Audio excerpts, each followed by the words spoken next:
In the quiet village of St. Mary Mead, a grand fate turns deadly when rich, unpopular Reginald Hawthorne drops dead poisoned. Miss Jane Marple, a sweet old lady with a knack for noticing things, sees what others miss. A buried locket, torn notes saying pay what you owe, a photograph of a lost love, and a handkerchief smelling of laudanum point to a killer among 3 suspects. Nervous Laura, secretive Tom, or calm Mrs. Ellison, with her knitting and sharp eyes. Miss Marple unravels lies, sets a clever trap, and reveals a heartbreaking motive tied to a decades-old betrayal. Can she bring peace back to her village? Find out in this cozy, twisty tale of secrets and justice. Chapter 1. A quiet morning in St. Mary Mead. The sun peeked over the hills of St. Mary Mead, painting the village in soft gold. Miss Jane Marple sat in her garden, her knitting needles clicking like a gentle clock. Her cottage, with its neat, thatched roof and rose-covered walls, felt like the heart of the village. She loved these quiet mornings, where the world seemed kind and orderly. But Miss Marple knew better. Even in a place as peaceful as St. Mary Mead, secrets hid behind every smile. Her hands moved steadily, knitting a pale blue scarf for the vicar's wife.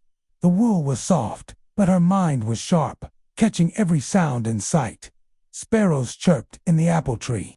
The milkman's cart rattled down the lane, and Clara, her young maid, hummed as she swept the front step. Miss Marple's eyes, bright despite her years, scanned the garden. She noticed the dew on the grass, the way the roses leaned toward the sun, and the faint shadow of someone passing her gate. "Clara, dear," Miss Marple called, her voice gentle but clear. "Have you heard any news from the village?" Clara, a rosy-cheeked girl with a love for gossip, leaned on her broom. "Oh, Miss Marple, there's plenty. They say Mr. Hawthorne's back at Hawthorne Manor. Came in last night, all grand with his fancy car. Folks aren't too happy, though. He's not been kind to the village, not since he left years ago." Miss Marple nodded, her needles never pausing. Reginald Hawthorne. She remembered him, a tall, proud man with a sharp tongue and a knack for making enemies. He'd inherited the manor as a young man, lived there for a spell, then vanished abroad after some scandal nobody spoke of directly. Now he was back, stirring up old grudges. Miss Marple didn't say so, but she knew people like Reginald never returned without a reason. "Anyone visiting him?" she asked, her tone as light as a summer breeze. Clara's eyes sparkled. "Well, his niece Laura was seen at the manor yesterday. She's a quiet one, but folks say she's after his money. And there's Tom, the gardener, lurking about. Oh, and Mrs. Ellison, that widow from Rose Cottage, was spotted near the manor gates, looking cross. Nobody knows why." Miss Marple smiled faintly. Clara's chatter was like a puzzle, each piece a hint about St. Mary Mead's secrets. Laura, the niece, might want her uncle's wealth. Tom, the gardener, was new to the village, with eyes that darted like he was hiding something. And Mrs. Ellison, poor, proud Mrs. Ellison, had a way of holding grudges. Miss Marple tucked these thoughts away, like yarn in her knitting basket. The church bells rang, signaling 10 o'clock. Miss Marple set her knitting down and stood, smoothing her tweed skirt. "I think I'll take a walk, Clara. The village fete is tomorrow, isn't it, at Hawthorne Manor?" "Yes, ma'am," Clara said, brushing a curl from her face. "Everyone's talking about it. Mr. Hawthorne's hosting, though some say he only agreed to look generous. The vicar's organizing games, and Mrs. Bantry's in charge of the tea tent. It'll be a grand day." Miss Marple nodded, her mind already wandering. A fete at Hawthorne Manor, with the whole village gathered, was bound to stir up trouble. People let their guards down at such events. They talked too much, laughed too loudly, or stared too long at someone they shouldn't. She'd seen it before, in this very village, when a simple tea party led to whispers of theft, or a dance ended in a quarrel that lasted years. She picked up her straw hat and walking stick, though she didn't need it for support. The stick was useful for pointing at things like a stray clue or a curious footprint. As she stepped onto the lane, the village unfolded before her. Cottages lined the road, their gardens bursting with flowers. The postman waved, and children ran past, chasing a hoop. St. Mary Mead looked like a picture from a storybook. But Miss Marple knew every story had its shadows. She walked toward the village square, passing the bakery where the scent of fresh bread hung in the air. Mrs. Price, the baker's wife, was outside, chatting with the postmistress, Miss Hartnell. Their voices dropped as Miss Marple approached, but she caught a few words: Hawthorne, money, trouble. She didn't stop to listen.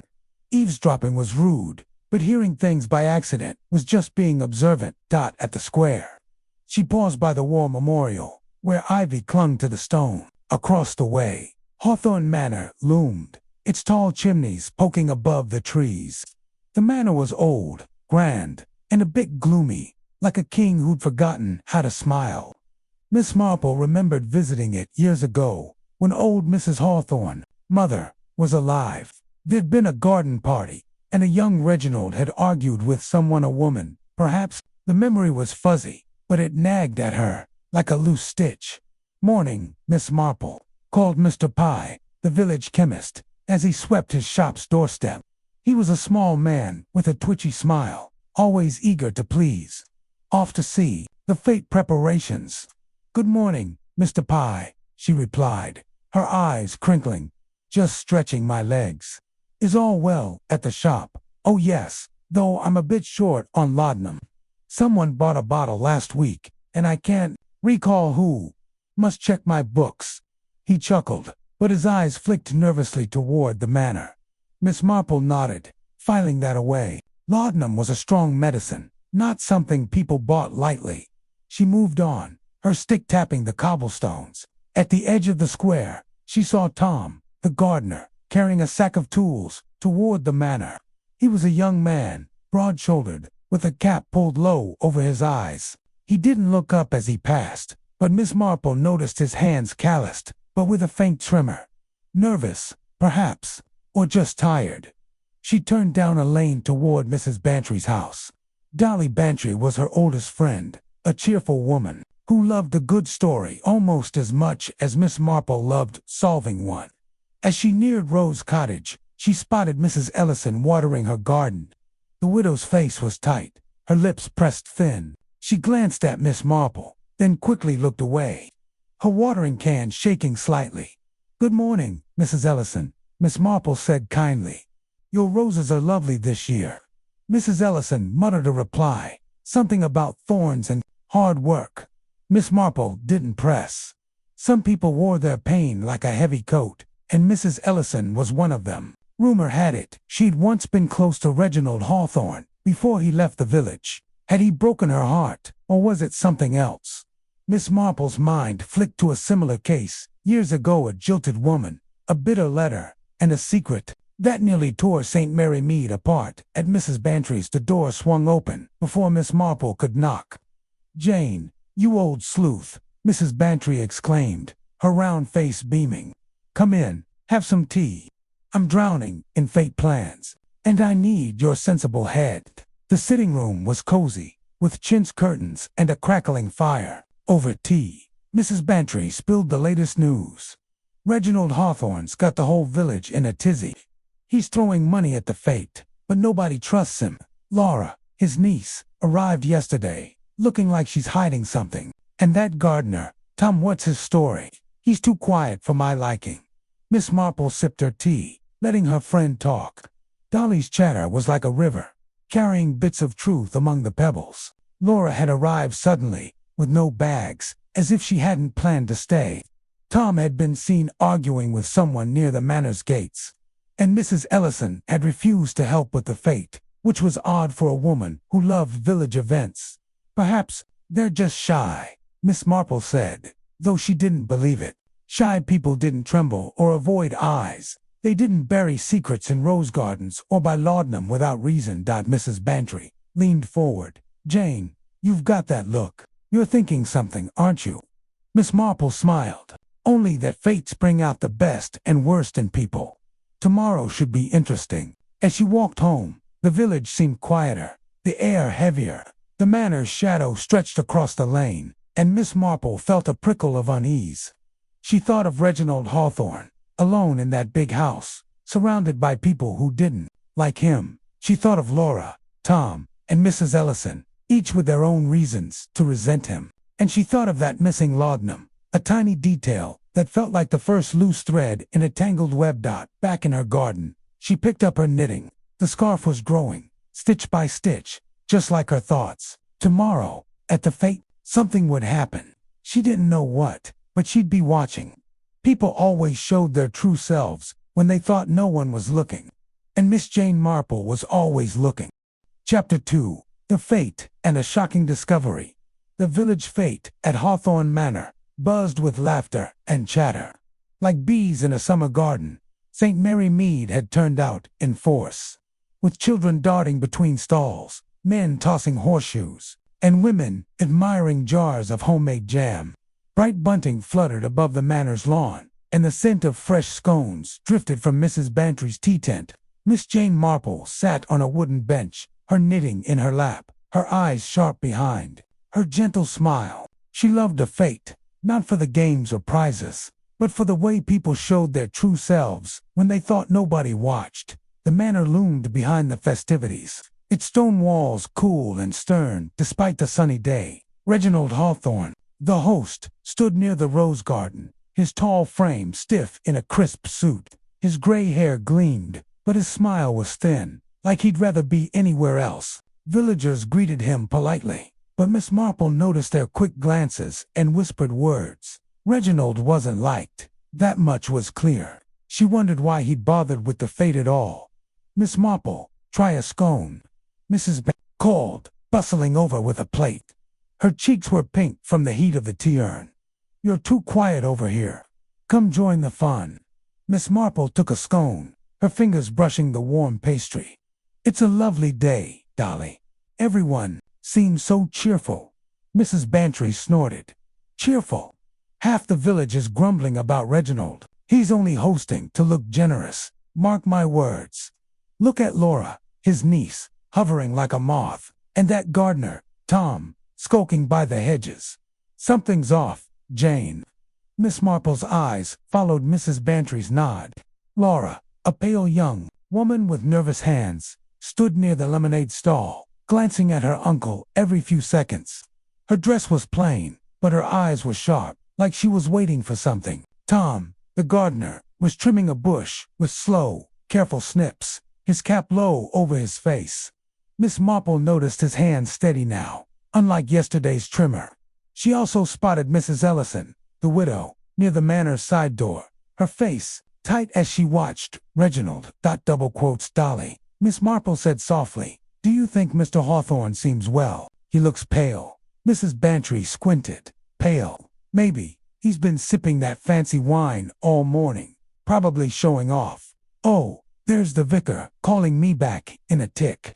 As Mrs. Bantry hurried off, Miss Marple nibbled her scone, her mind turning.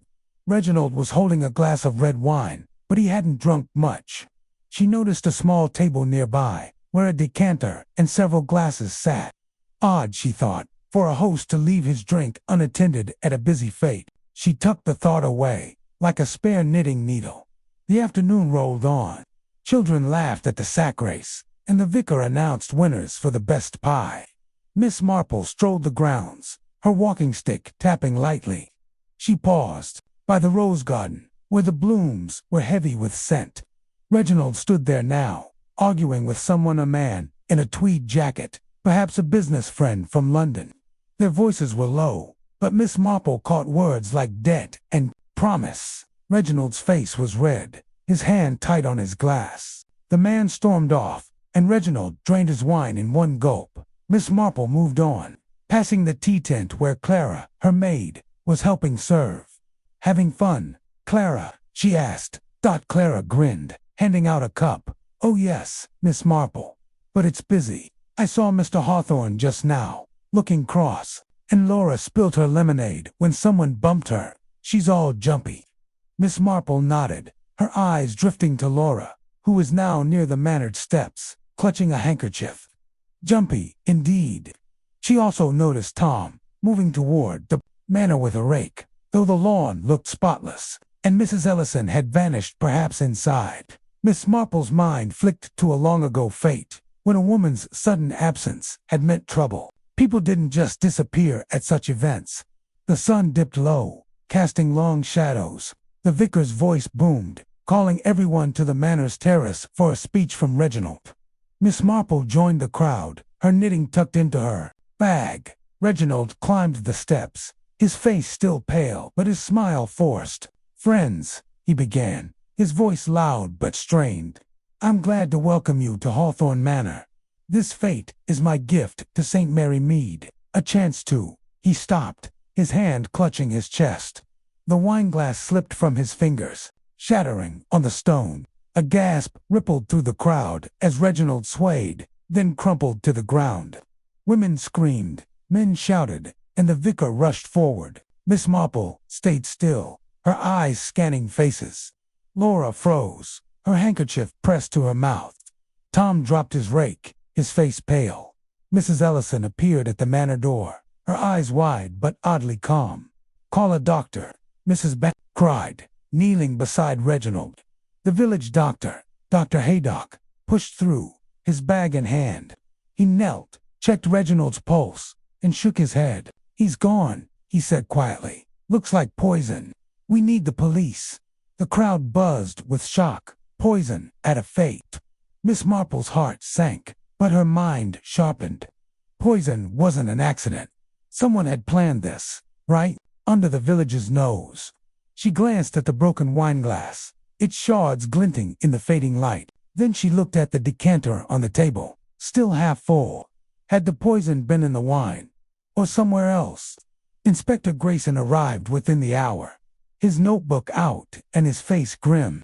He was a solid man, not unkind, but not fond of mysteries. "Miss Marple," he said, spotting her. "You were here, I suppose." "Indeed, Inspector," she replied, her voice soft. "Such a dreadful thing." Grayson nodded, already turning to the crowd. "Nobody leaves until we've spoken to everyone. Dr. Haydock, any idea what poison?" The doctor frowned. "Hard to say without tests. Could be laudanum, or something stronger." He went fast for natural causes.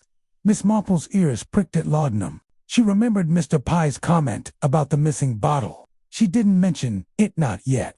Inspectors didn't like guesses, and she wasn't sure herself. Instead, she watched as Grayson questioned the crowd. Laura stammered, saying she'd been at the lemonade stall all day. Tom muttered he was in the garden, trimming hedges. Mrs. Ellison said she'd been inside, fetching a shawl. Their stories sounded neat, but Miss Marple knew neat stories often hid messy truths. She wandered toward the terrace, where the broken glass still lay. A policeman stood guard, but he let her pass. She was just an old lady, after all. She bent down, pretending to adjust her shoe, and noticed a faint smell from the glass. Bitter, not like wine. She also saw a tiny smudge on the decanter's rim, like someone had wiped it quickly. Her mind went to a case years ago, when a smudged teacup had meant everything. Mrs. Bantry found her, her face pale. "Jane, isn't it awful? Poison at our fete. Who'd do such a thing?" "Someone who knew Mr. Hawthorne well," Miss Marple said quietly. "Someone close enough to slip him something deadly." Mrs. Bantry's eyes widened. "You think it was one of us? Oh, Jane, you always see things nobody else does." Miss Marple smiled faintly. "I only watch, Dolly. People tell their own stories, if you listen." As the police herded everyone to the manor's hall. For more questions, Miss Marple lingered outside. The rose garden caught her eye again. One bush looked odd, its soil looser than the rest. She didn't touch it meddling, wasn't her way, but she noted it. Roses hid thorns, and gardens hid secrets. She thought of Laura's jumpy hands, Tom's quick steps, and Mrs. Ellison's calm eyes. One of them, or someone else, had wanted Reginald dead. But why? The fete was over, the bunting sagging in the dusk. Villagers whispered as they left, their joy turned to fear. Miss Marple walked home, her stick tapping the path. The manor's shadows seemed darker now, heavy with death. She didn't know the answer yet, but she felt it, like a knot in her knitting. Tomorrow, She'd visit Mrs. Bantry again, listen to more gossip, and watch for more clues. Murder was a puzzle, and Miss Marple was very good at puzzles.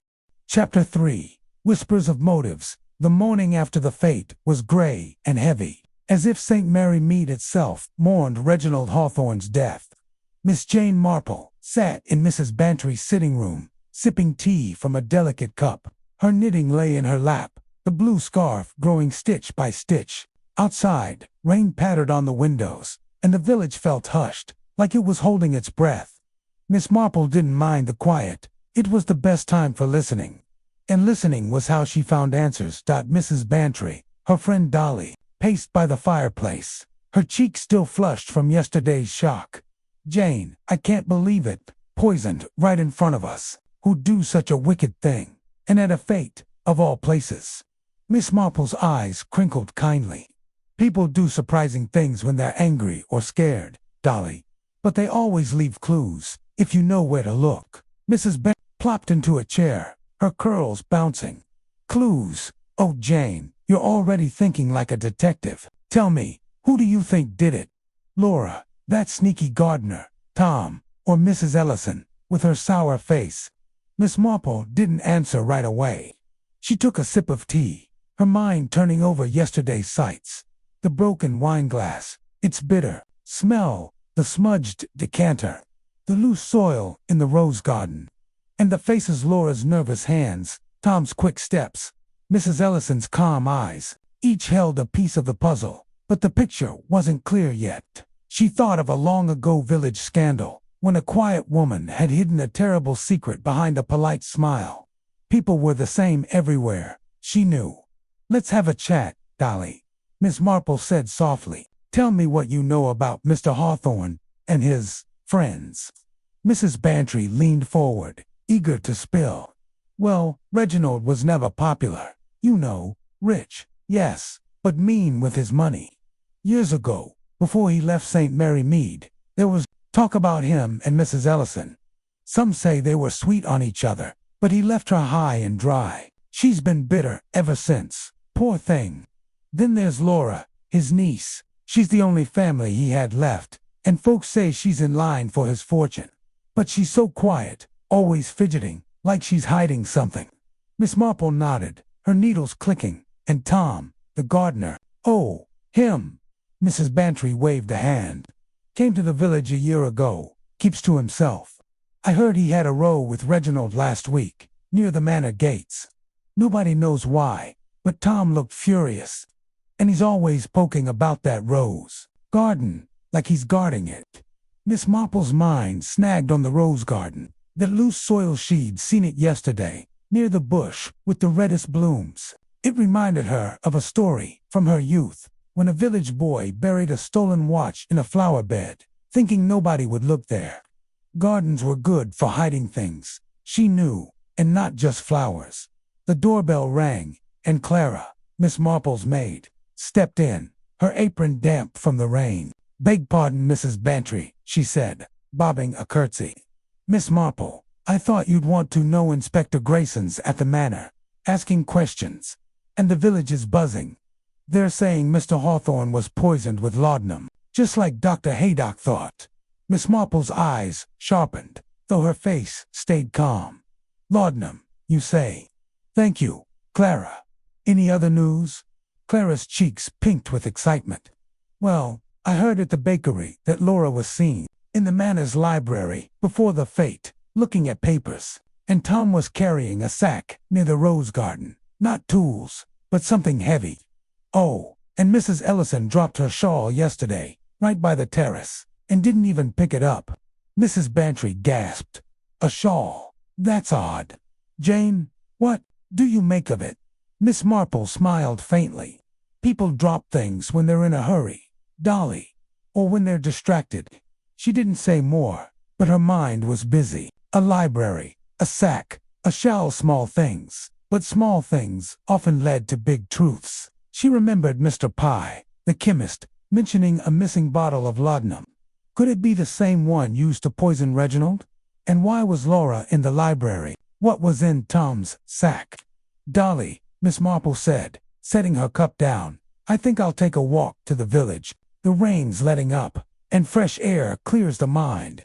Mrs. Bantry laughed. "Accordo, you're up to something, Jane. Don't fool me with your walks. You're hunting clues." Miss Marple's eyes twinkled.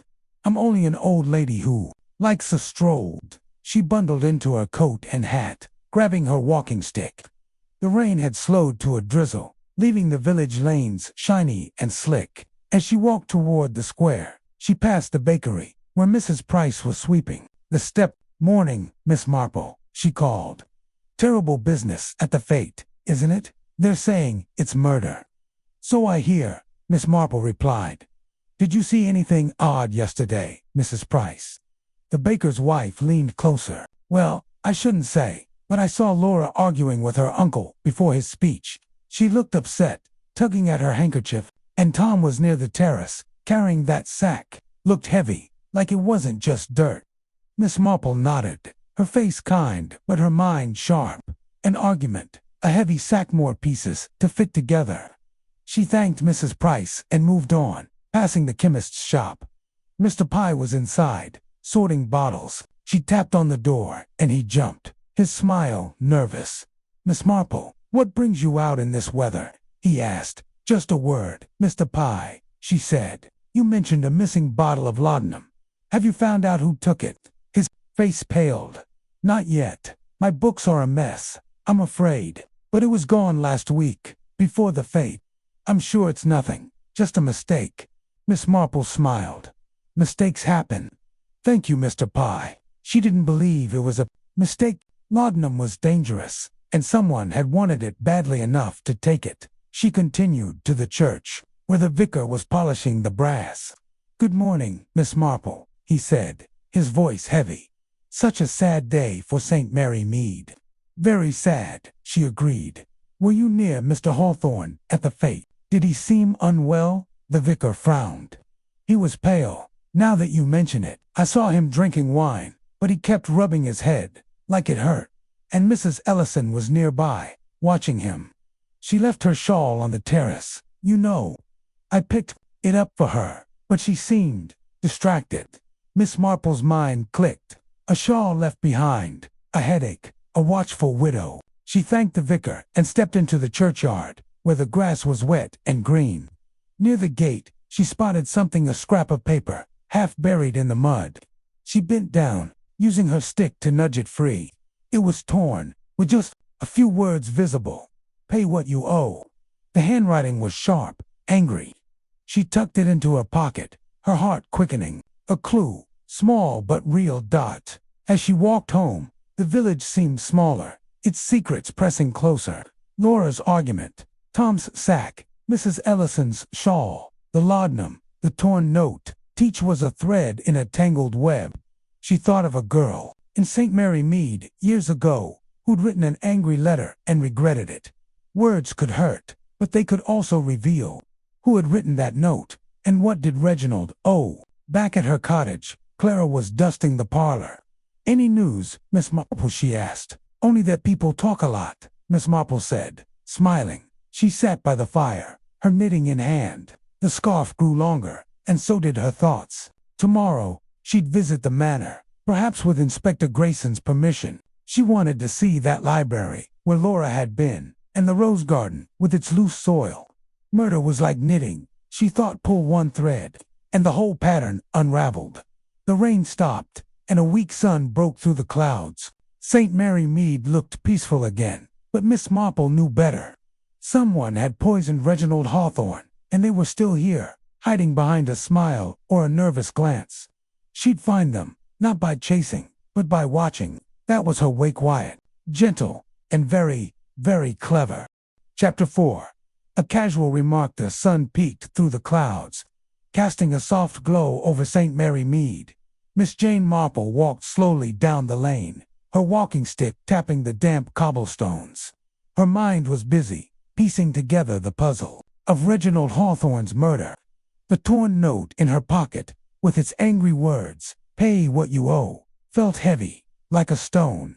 So did the whispers of laudanum, the loose soil in the rose garden, and the nervous glances of Laura, Tom, and Mrs. Ellison. She didn't rush. hurrying, muddled things, and Miss Marple liked her thoughts clear, like the stitches in her knitting.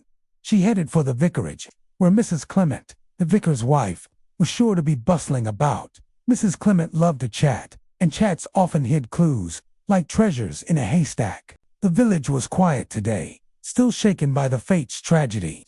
Children played softly, and shopkeepers swept their steps with frowns. Miss Marple nodded to them, her smile kind but her eyes sharp. She noticed everything: a curtain twitching, a quick look between neighbors, a muddy footprint near the church gate. At the vicarage, Mrs. Clement welcomed her with a warm hug. "Jane, how dreadful about Mr. Hawthorne. Come in, have some tea. You must be as shocked as we all are." Miss Marple settled into a chintz armchair, her knitting bag at her side. "It's very sad, Mary. The village feels different now, doesn't it?" Mrs. Clement poured tea, her hands shaking slightly. "Oh, it does. Nobody can talk of anything else. Poison, they say. I can't imagine who'd do such a thing. Do you think it was someone we know?" Miss Marple sipped her tea, her face gentle. "People surprise us, Mary, but they leave signs, if you watch closely." She didn't mention the note or the laudanum, but her mind was on them. She thought of a long-ago summer, when a village girl slipped medicine into a rival's tea over a silly grudge. Small acts could turn deadly, she knew. Mrs. Clement leaned forward, her eyes wide. "You're so calm, Jane. I'd be a wreck. But I did hear something odd at the fete. Mr. Pye, the chemist, was fussing about his shop. Said a bottle of laudanum went missing last week, and he's sure someone took it. He looked so worried, like he thought it was his fault." Miss Marple's heart quickened, but her face stayed still. "Laudanum, you say? That's a strong medicine.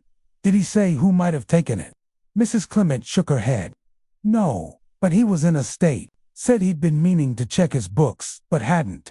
When Laura was in his shop a few days before the fete, buying headache powders. I saw her myself, looking all nervous." Miss Marple nodded, her needles clicking as she pulled a scarf from her bag. Laura in the chemist's shop, the missing laudanum. Reginald's headache before he died. It was like a pattern forming in her knitting. She remembered Mr. Pye's nervous smile and his messy books. Was he hiding something, or just careless? And Laura, why was she so jumpy? "Anyone else at the shop?" Miss Marple asked, her voice light. Mrs. Clement thought for a moment. "Well, Tom, the gardener, was there once. I think he bought some rat poison for the manor, and Mrs. Ellison's always in and out, getting her tonics. She's been poorly since her husband passed, you know." Miss Marple's mind snagged on the rat poison. It wasn't laudanum, but poisons were cousins, and Tom's heavy sack at the fete came back to her. She also thought of Mrs. Ellison's shawl left on the terrace, and her calm eyes as Reginald fell. Calmness could hide guilt, she knew, just like a smile could hide anger. "Thank you, Mary," Miss Marple said, tucking her knitting away. "I mustn't keep you. The vicar will want his tea soon." Mrs. Clement laughed. "He's out visiting, but do come back, Jane. You always make things seem less frightening." Miss Marple smiled and stepped into the lane. The air was fresh, the rain gone, but the village still felt heavy. She decided to visit the manor, where Inspector Grayson was poking about. She didn't expect him to welcome her, but a kind word, and a basket of scones borrowed from Mrs. Bantry's kitchen could open doors. As she neared Hawthorne Manor, she saw Clara, her maid, hurrying toward her. "Miss Marple, I was coming to find you. The inspector's at the manor, and he's cross. Says nobody's telling the truth. Oh, and I heard something at the post office. Mrs. Ellison was mailing a letter last week, but she tore it up when Miss Hartnell walked in." Miss Marple's eyes brightened. "A letter, Clara? How interesting. Did you see what was on it?" Clara shook her head. "No, ma'am, but Miss Hartnell said it looked like Mrs. Ellison was upset, like she didn't want anyone to see." Miss Marple patted Clara's arm. "You're a good girl. Run along now. A torn letter, perhaps, like the one in her pocket." She thought of the angry words, "Pay what you owe." Had Mrs. Ellison written it, or someone else? She needed to see the manor, to feel the place where Reginald died. At the manor gates, a young policeman stood guard. "Morning, Miss Marple," he said, tipping his hat. "Inspector's inside, but it's a bit of a mess." "I won't bother him," she said, holding up her basket, "just bringing scones for the staff. They've had a hard time." The policeman grinned and let her pass. Miss Marple stepped onto the gravel path, her eyes scanning the rose garden. The loose soil was still there, near the reddish roses. She didn't stop. She'd come back later, perhaps, but she noted a fresh footprint, small and narrow, like a woman's shoe. Laura, Mrs. Ellison, or someone else. Inside, the manor was grand but cold, with dark wood and heavy curtains. Inspector Grayson stood in the hall, talking to Laura. Her face was pale, her hands twisting her handkerchief. "I was at the lemonade stall, Inspector," she said, her voice shaky. "I didn't see anything." Grayson scribbled in his notebook. "And you didn't go near the wine decanter?" "No, never." Laura's eyes flicked to Miss Marple, then away. Miss Marple smiled kindly. "Good morning, Laura. Such a sad time. Were you in the library before the fete? Clara mentioned seeing you there." Laura froze, her cheeks pink. I was just looking for a book. Uncle Reginald kept old papers there. Nothing important." Grayson frowned, but said nothing. Miss Marple handed him a scone. "For your men, Inspector. You're working so hard." He grunted a thank you, distracted. Miss Marple moved toward the library, pretending to admire a vase. The room was large, with shelves of dusty books and a desk piled with papers. She noticed a drawer, slightly ajar, with a corner of a photograph sticking out. She didn't touch it. Prying was rude, but she made a mental note. Papers and photographs often told stories. Outside, she saw Tom in no empty cell system. "I notice you beats it." Laura, Tom, and Mrs. Ellison are introduced in this chapter as potential suspects in Reginald Hawthorne's murder. Would you like me to provide more details on their backgrounds or focus on a specific aspect of their involvement in the mystery? Chapter 5, Shadows of Secrets. The church bells of St. Mary Mead rang softly, calling the village to Reginald Hawthorne's memorial service. Miss Jane Marple walked to the church, her black shawl neat over her shoulders, her walking stick tapping the path. The air was cool, with a hint of autumn, and the village felt heavy with grief for perhaps guilt. She carried her knitting bag, though she wouldn't knit in church. It was a habit, like her habit of watching people. Today, she'd watch closely. Because a memorial service brought out truths people tried to hide. The church was old, its stone walls worn smooth by time. Inside, pews were filled with villagers, their faces somber. Miss Marple slipped into a back row, her eyes scanning the crowd. Laura, Reginald's niece, sat near the front, her hands twisting a handkerchief. Tom, the gardener, stood by his side door, his cap in his hands, his eyes on the floor. Mrs. Ellison, the widow, was in a middle pew, her face tight but calm, like a mask. Miss Marple noted their places, their looks, their small movements. People showed their secrets in the way they sat or glanced. She knew.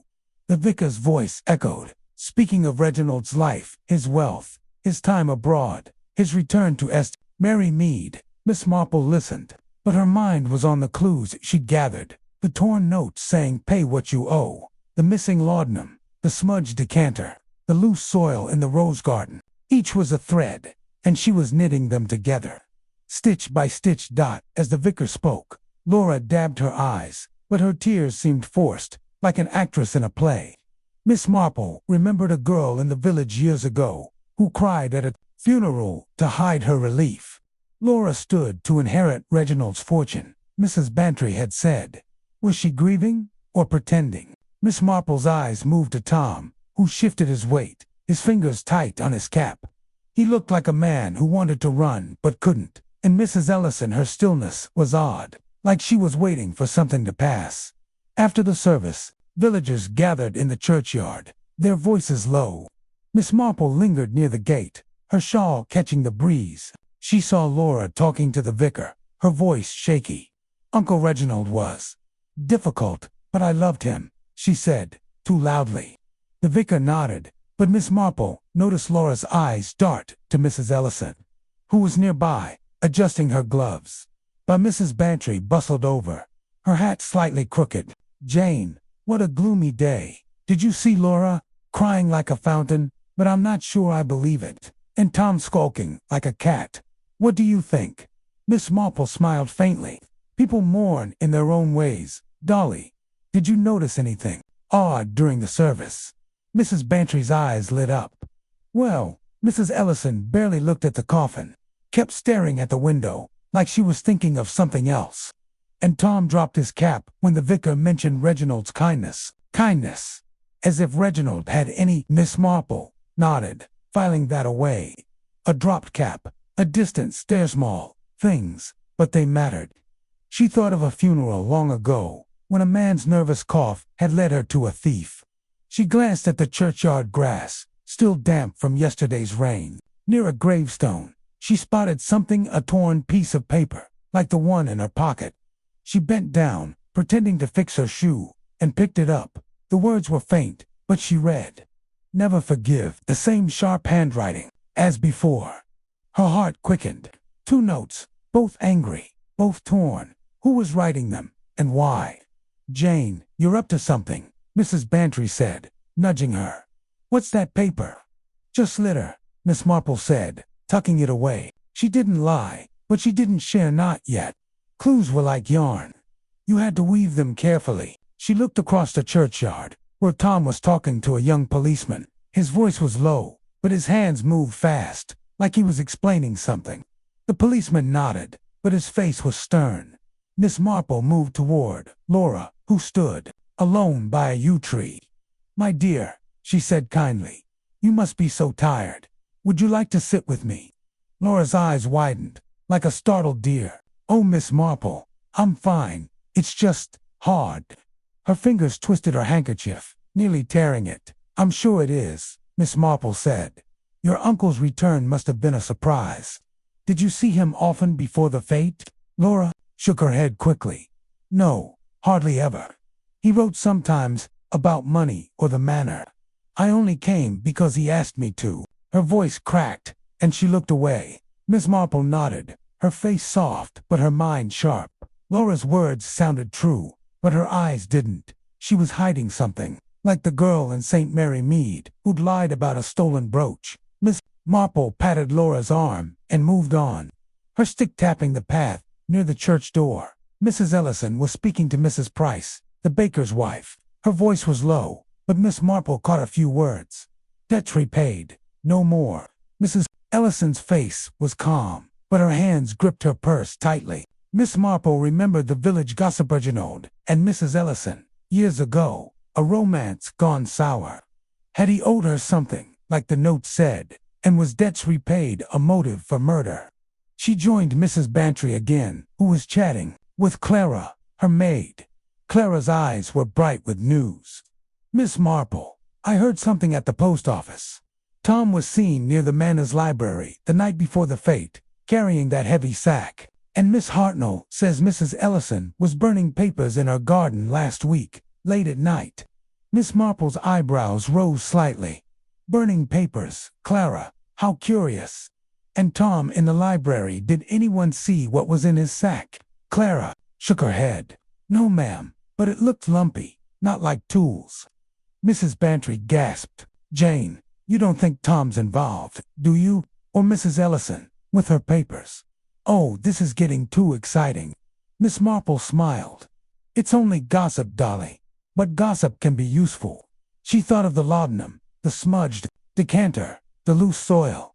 Now, torn notes and burnt papers.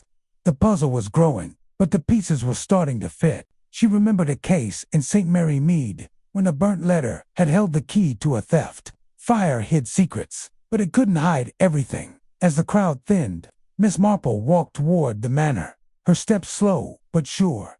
Inspector Grayson was there, talking to Dr. Haydock outside the gates. She didn't approach. She wasn't one to bother busy men, but she listened as she passed. "The poison was laudanum, no doubt," Dr. Haydock said. "Found in the wine glass, but not the decanter." Odd that, Grayson grunted. "So someone slipped it into his glass alone. Clever. But who?" Miss Marple kept walking, her mind racing. Laudanum in the glass. not the decanter. That meant the killer was close to Reginald, close enough to touch his drink. She thought of Laura's nervous hands, Tom's quick steps, Mrs. Ellison's calm eyes. One of them had been near that glass, she was sure. She paused by the rose garden, where the loose soil still caught her eye. The footprint she'd seen yesterday was gone, washed away by rain, but the soil looked fresher, like someone had been digging again. She didn't touch it. Meddling wasn't her way, but she wondered what was buried there. A weapon, a bottle, or something else, like the truth. On her way home, she passed the chemist's shop. Mr. Pye was outside, sweeping, his face pale. "Miss Marple," he said, his voice shaky. "I checked my books. That Whodunit was sold to someone, but I can't read the name. My writing's too messy." Miss Marple smiled kindly. "Don't worry, Mr. Pye. Mistakes happen." But she didn't think it was a mistake. Someone had taken that laudanum, and they'd used it to kill. She thought of Tom's rat poison, Laura's headache powders, Mrs. Ellison's tonics. Any of them could have been a cover. Back at her cottage, she sat by the fire, her knitting in her hands. The scarf was nearly done, its blue rose, neat and even. Clara brought her tea, chattering about the service. "Everyone looked so sad, Miss Marple, but I don't know if they meant it. Laura cried too much, and Tom didn't cry at all." Miss Marple nodded, her needles clicking. "People show what they want you to see, Clara, but the truth always slips out." As the fire crackled, she thought of the torn notes, the laudanum, the rose garden. The memorial had shown her more than she'd expected: Laura's forced tears, Tom's nervous hands, Mrs. Ellison's strange words. Tomorrow, she'd visit the manor again, perhaps see that library drawer with the photograph. Murder was a knotty problem, but Miss Marple was good at untying knots. She'd watch, listen, and wait. The truth was close. She could feel it, like a loose thread ready to pull. Chapter 6. The Manor's Hidden Corners. The morning sun spilled over St. Mary Mead, warming the cobblestones as Miss Jane Marple walked toward Hawthorne Manor. Her black shawl was neat over her tweed dress, and her walking stick tapped a steady rhythm. In her basket, she carried a jar of homemade jam, a gift for the manor's housekeeper, but really an excuse to visit. Miss Marple didn't pry, but she knew how to look, and the manor held secrets about Reginald Hawthorne's murder. The torn notes, the missing laudanum, the loose soil in the rose garden, and the smudged decanter were pieces of a puzzle, and she was close to seeing its shape. The manor stood tall, its stone walls stern against the bright day. Miss Marple paused at the gate, her eyes on the rose garden. The loose soil she'd noticed before was still there, near a bush heavy with red blooms. She saw no new footprints, but the earth looked fresher, like someone had touched it again. She thought of a village boy years ago who hid a stolen ring in a flower bed, thinking it safe. Gardens kept secrets, she knew, and this one whispered of something buried. A young policeman, Constable Reed, stood by the gate. "Morning, Miss Marple," he said, tipping his hat. "Here to see the inspector." "Good morning, dear," she replied, her smile kind. "I'm just bringing jam for Mrs. Gibbs, the housekeeper. She's had such a hard time." Constable Reed grinned. "That's kind of you. The inspector's inside, but I'll let Mrs. Gibbs know." Miss Marple nodded, stepping onto the gravel path. She didn't mention the library or the rose garden, but her mind was on both. Laura had been seen in the library before the fete, looking at papers. Tom had carried a heavy sack there, too. And Mrs. Ellison's cryptic words, "debts repaid," echoed in her thoughts. The manor held answers, if she could find them. Mrs. Gibbs, a stout woman with tired eyes, met her at the door. "Miss Marple, how thoughtful," she said, taking the jam. "It's been dreadful here, with the police poking about and poor Mr. Hawthorne gone. I'm sure it's upsetting," Miss Marple said softly. "Might I sit for a moment? My legs aren't what they were." Mrs. Gibbs ushered her into the hall, where the air was cool and heavy with polish. Miss Marple glanced around, noting the grand staircase and the closed library door. "Is Inspector Grayson here?" she asked, her voice light. "In the library," Mrs. Gibbs said, lowering her voice. "He's looking at papers, but he's cross." says nobody's telling the whole truth. Miss Marple nodded, her eyes crinkling. People do hold back, don't they? I suppose Laura's been helping. As Mr. Hawthorne's niece, Mrs. Gibbs sniffed, helping. She's been in and out, looking worried. Kept going to the library before the fete, saying she needed family papers. And that gardener, Tom, was always lurking near the windows. Odd, if you ask me. Miss Marple's heart quickened, but her face stayed calm. And Mrs. Ellison, has she visited? Not since the fete, Mrs. Gibbs said, but she sent a note yesterday, asking about Mr. Hawthorne's things. Strange, since they weren't close. Miss Marple tucked that away, like a spare needle. A note from Mrs. Ellison, after burning papers. She thought of the torn scraps in her pocket. Pay what you owe and never forgive. Were they hers or someone else's? She stood, smoothing her shawl. Might I see the library, Mrs. Gibbs? I've always admired its books. Mrs. Gibbs hesitated, then nodded. Just for a moment. The inspector's there, but he's busy. The library was large, with tall shelves and a heavy desk. Inspector Grayson stood by the window, flipping through a ledger. He looked up, frowning. Miss Marple, this isn't a place for visitors. I won't stay, she said, her voice gentle, just admiring the room. Such a fine desk. She moved toward the desk, her eyes on the drawer she'd noticed before, slightly ajar with a photograph peeking out. She didn't touch it. Meddling wasn't her way, but she leaned closer, pretending to study a book. The photograph showed a younger Reginald, smiling with a woman who looked like Mrs. Ellison, years ago. Behind them was a rose garden, much like the one outside. Miss Marple's mind flicked to the loose soil. Was the garden in the photograph the same one? Grayson cleared his throat. Found anything? Miss Marple, you've got a sharp eye. She smiled. Only dust, Inspector. But I did find something in the churchyard yesterday, a torn paper with some words. Perhaps it's nothing. His eyes narrowed. Paper. Show me. She pulled the 2 scraps from her pocket, careful not to seem too eager. Just these. I thought they might matter. Grayson read them, his frown deepening. Pay what you owe and never forgive. Angry words. Where'd you find them? Near the church gate, she said. The rain made them hard to read. He tucked them into his notebook. Could be important. I'll have my men search the churchyard. Anything else?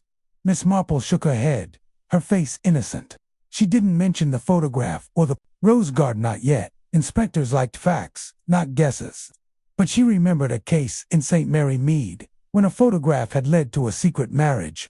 Pictures told stories, and this one hinted at something between Reginald and Mrs. Ellison. That as she left the library, she glanced at a side table, where a small vase held a single rose, its petals wilting. Under it was a folded note, half hidden. She didn't touch it, but she saw a few words in the same sharp handwriting, where the roses bloom. Her heart skipped. The note matched the one in the chapter list's clue. The truth lies where the roses bloom. Was it a message or a mistake? Outside, she paused by the rose garden again.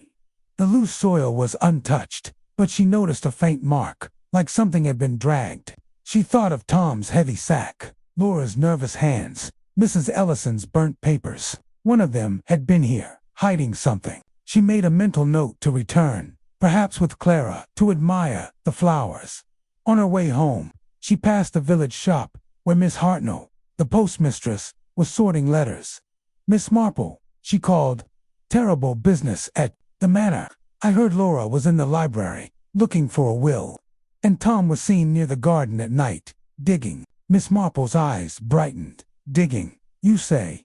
How odd. And Laura, did she find anything? Miss Hartnell shrugged.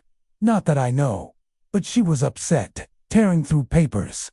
And Mrs. Ellison sent that note to the manor, all secret-like. Miss Marple nodded, her mind racing. A will, digging, a secret note. She thought of a village scandal years ago, when a hidden will changed everything. She thanked Miss Hartnell and walked on, her stick tapping softly at her cottage. Clara was polishing the silver, her chatter filling the room. Miss Marple, the village is full of talk. They say the inspector found laudanum in Mr. Hawthorne's glass, but not the bottle. and Tom was seen with a spade near the roses. Late at night, Miss Marple sat by the fire, her knitting in her hands. A spade, Clara. That's interesting. Did anyone see what he was doing? No, Mama, Clara said, but he looked sneaky, like he didn't want to be seen. Miss Marple's needles clicked, the blue scarf growing, the photograph, the rose garden, the new note. They were threads in a pattern. Laura's search for a will, Tom's digging, Mrs. Ellison's note about debts repaid, and the laudanum slipped into a single glass. She thought of a woman in St. Mary Mead who'd hidden a letter in a garden, thinking it safe. Secrets always came to light. She knew Dot. As the fire crackled, she sipped her tea, her mind weaving the clues together. The Manor's library held more than books, and the rose garden held more than flowers. Tomorrow, she'd talk to Mrs. Bantry, perhaps hear more gossip. She'd also watch the suspect's Laura's tears, Tom's nervous hands, Mrs. Ellison's calm face. One of them had poisoned Reginald, and they were still here, hiding behind lies. Miss Marple didn't chase answers. She let them come to her, like moths to a flame. And she was very good at waiting.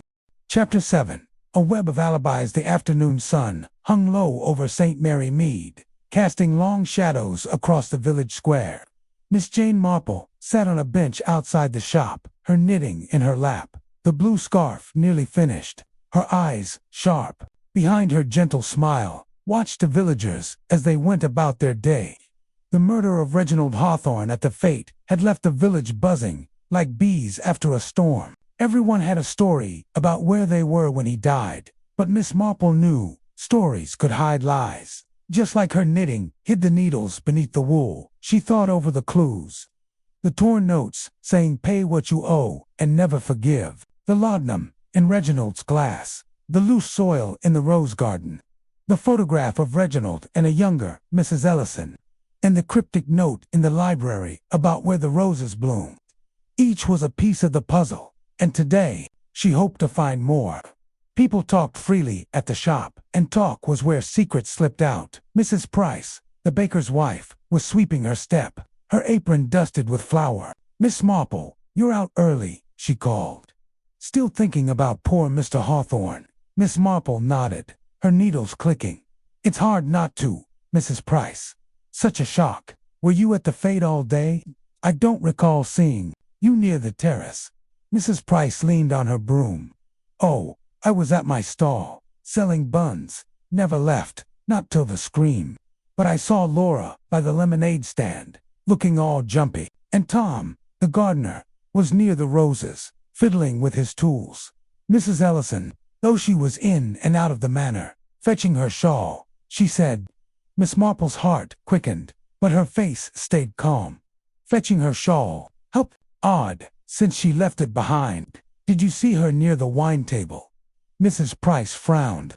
Now you mention it, she was close by, just before Mr. Hawthorne's speech.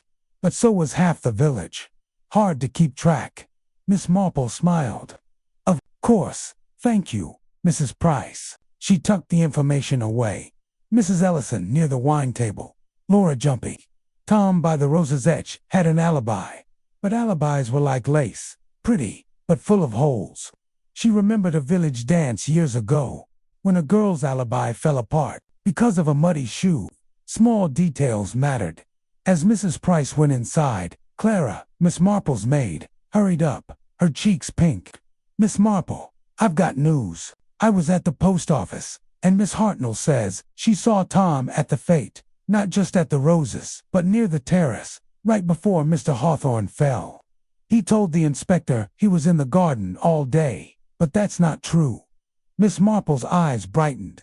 Is that so, Clara? And did Miss Hartnell see anyone else near the terrace? Clara nodded eagerly. She said Laura was there too, talking to her uncle, looking cross, and Mrs. Ellison was coming out of the manor, holding her shawl, but she dropped it when she saw Laura. Oh, and the inspector's asking about that laudanum again. He's sure it's the poison. Miss Marple's needles paused. Tom near the terrace, not the garden. Laura arguing with Reginald. Mrs. Ellison dropping her shawl. The stories didn't match, and mismatched stories meant lies. She thought of the laudanum, slipped into Reginald's glass, but not the decanter.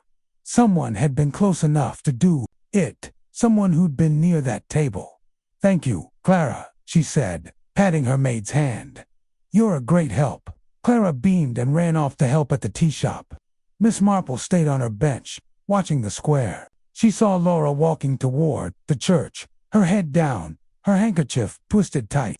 A moment later, Tom crossed the lane, his cap low, carrying a small sack knot, as heavy as the one at the fete, but enough to make her wonder. Mrs. Ellison was at the chemist's shop, talking to Mr. Pye, her face stern. Miss Marple's mind clicked, like her needles finding their rhythm. She decided to visit the tea shop, where gossip flowed like tea. Inside, Mrs. Bantry was holding court, her voice loud over the clink of cups. "Jane, there you are," she called, waving her over. "The village is in a state. Everyone's got a story about the fate, but nobody agrees. I say it's suspicious." Miss Marple settled at a table, her knitting in her lap. "People do tell different tales, Dolly. What have you heard?" Mrs. Bantry leaned close, her eyes sparkling. "Well, Laura swears she was at the lemonade stand all day, but Miss Hartnell saw her arguing with Reginald near the terrace. Tom says he was trimming roses, but young Billy saw him by the wine table, looking sneaky. And Mrs. Ellison told the vicar she was inside the manor, but Mrs. Price saw her outside, near the decanter." Miss Marple sipped her tea, her face calm, but her mind racing. 3 alibis, all crumbling. She thought of a card game in St. Mary Mead, when a man's lie was caught because he forgot where he'd been sitting. "Did anyone see what Tom was doing at the wine table?" she asked. Mrs. Bantry shook her head. "Not exactly. Billy said he was holding something small, like a bottle, but it was dark, and he wasn't sure." "Oh, and Laura dropped her handkerchief near the terrace, and didn't pick it up. Odd, don't you think?" Miss Marple nodded. A dropped handkerchief, like Mrs. Ellison's shawl. People left things behind when they were nervous or guilty. She remembered the photograph in the library, showing Reginald and Mrs. Ellison in a rose garden. And the note where the roses bloom. Were they connected to the loose soil she'd seen? And Tom, with his sack and his nighttime digging, what was he hiding? As she left the tea shop, she passed the chemist's shop, where Mr. Pye was locking up. "Miss Marple," he said, his voice shaky, "I found my ledger. The laudanum was sold, but the name's smudged. Could be Laura, or maybe Tom. I'm so sorry. I should have been more careful." Miss Marple smiled kindly. "Don't fret, Mr. Pye. You're doing your best." But she wondered if his messy ledger was a mistake or a way to hide the truth. She thought of Tom's rat poison, Laura's headache powders, Mrs. Ellison's tonics. Any of them could have been a cover for laudanum. On her way home, she stopped by the churchyard, where the grass was still damp. She looked for more torn papers, but found none. Instead, she saw Mrs. Ellison walking toward Rose Cottage, her steps quick, her purse clutched tight. Miss Marple remembered Clara's story about Mrs. Ellison burning papers. Was she destroying evidence, like the notes at her cottage? Clara was setting the table for supper. "Any news, Miss Marple?" she asked, her eyes bright. "Only that people's stories don't match," Miss Marple said, sitting by the fire. She pulled out her knitting, the scarf almost done. Laura was near the terrace, not the lemonade stand. Tom was by the wine table, not the roses. And Mrs. Ellison was outside, not inside. Lies are like knots. Clara, they tangle everything. Clara gasped. "You think they're all lying. But why?" Miss Marple's needles clicked. "People lie to hide things, dear. But lies don't last." She thought of the laudanum, the torn notes, the rose garden, the photograph of Reginald and Mrs. Ellison, the note about roses, Tom's digging, Laura's dropped handkerchief. Each was a clue, and the alibis were unraveling. She sipped her tea, her mind weaving the threads together. Tomorrow, she'd visit the rose garden again, perhaps with Constable Reed's permission. She'd also ask Mrs. Bantry about Laura's argument with Reginald. The truth was close. She could feel it, like a stitch ready to be tied off. Murder was a messy business, but Miss Marple was good at tidying up. She'd watch, listen, and wait, and the killer would show themselves, as they always did.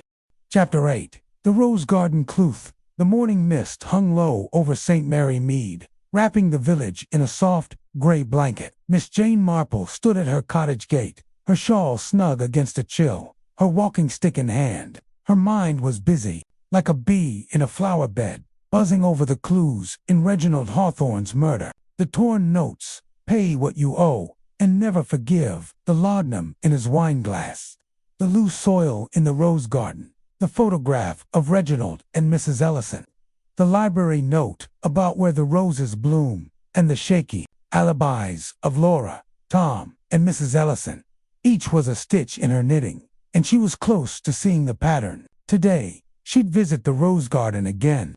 Certain it held a secret, she walked toward Hawthorne Manor, her steps slow but sure, her eyes scanning the lanes. The village was quiet, still shaken by the murder at the fete. Shopkeepers whispered, children played softly, and curtains twitched as she passed. Miss Marple noticed everything: a muddy boot by the bakery, a quick glance from a window, a crow pecking at something shiny in the grass. Small things, she knew, often led to big truths. At the manor gates, Constable Reed was on duty, yawning in the early light. "Morning, Miss Marple," he said, tipping his hat. "Back again." "Good morning, dear," she replied, her smile warm. "I thought I'd admire the roses. They're so lovely this time of year." Constable Reed nodded, used to her visits. "Just stay clear of the library. Inspector Grayson's still poking about." Miss Marple thanked him and stepped onto the gravel path, her stick tapping lightly. The rose garden was to the left, its blooms bright against the misty air. She'd seen the loose soil there before, near the reddest roses, and suspected it hid something, maybe a bottle, a letter, or worse. She thought of a village girl long ago who buried a stolen necklace in a garden, thinking it safe. Secrets didn't stay buried, not from her. She paused by the rose bush, the soil still loose, now with a faint scratch, like something had been pulled out and put back. She didn't dig meddling, wasn't her way, but she crouched, pretending to tie her shoe. Under a leaf, she saw a glint of metal, half buried. Her heart skipped, but she left it, noting its shape. Small, round, like a locket or a tin. She stood, her mind racing. Was it Tom's, from his heavy sack? Or Laura's, dropped in a hurry? Or Mrs. Ellison's, tied to her debts, repaid? She moved toward the manor, hoping to speak with Mrs. Gibbs, the housekeeper. At the door, Mrs. Gibbs greeted her, her face tired. "Miss Marple, you're a kind soul, coming by again. The house is a mess, with all this police business. It must be hard," Miss Marple said softly. "Have you seen Laura or Tom today, or Mrs. Ellison, perhaps?" Mrs. Gibbs sighed. "Laura's been in the library, sorting papers. She's frantic, says there's a will missing. Tom's been in the garden, digging more than usual. Mrs. Ellison sent another note, asking to collect something of hers from the manor. Odd, since she's kept her distance." Miss Marple nodded, her eyes crinkling. A missing will, more digging, another note. She thought of the photograph in the library, showing Reginald and Mrs. Ellison in a rose garden years ago. Was the buried metal theirs? She remembered a village scandal, when a hidden locket held a secret letter. "Might I walk through the garden again?" she asked. "The roses cheer me up," Mrs. Gibbs smiled. "Of course, just mind the police tape." Miss Marple returned to the rose garden, her stick poking gently at the soil. She didn't disturb it, but she saw the metal glint again, a locket. She was sure now, small and old. She thought of Tom's nighttime digging, Laura's nervous hands, Mrs. Ellison's burnt papers. One of them had buried it. But why? She decided to tell Constable Reed, but not yet. She needed more threads to tie this knot. In the village. She stopped at the tea shop, where Mrs. Bantry was sipping tea with Miss Hartnell. "Jane, you look like you've found something," Mrs. Bantry said, her eyes bright. "Spill it." Miss Marple settled at their table, her knitting bag at her side. "Nothing yet, Dolly. Just thinking about the fate." "Did you see anyone near the rose garden that day?" Miss Hartnell leaned in. "I saw Tom there, before the speech, looking shifty. He had a spade, but he wasn't planting, and Laura was nearby, pacing, like she'd lost something. Mrs. Ellison came out of the manor, dropped her shawl, and didn't pick it up till later. Miss Marple's needles clicked, though she wasn't knitting. Dropped shawls, pacing, digging more holes in the alibis. She thought of the laudanum, slipped into Reginald's glass, and the smudged decanter. Did anyone see the wine table? She asked. Mrs. Bantry nodded. Young Billy said Tom was near it, holding something small. Laura was arguing with Reginald close by. Mrs. Ellison passed through, her shawl slipping off. It's a muddle, Jane. Miss Marple sipped her tea, her mind weaving. Tom's small object, could it be the locket? Laura's argument about the will. Mrs. Ellison's shawl dropped to distract. She remembered a village fair, when it dropped. Glove hid a theft. Small axe hid big lies.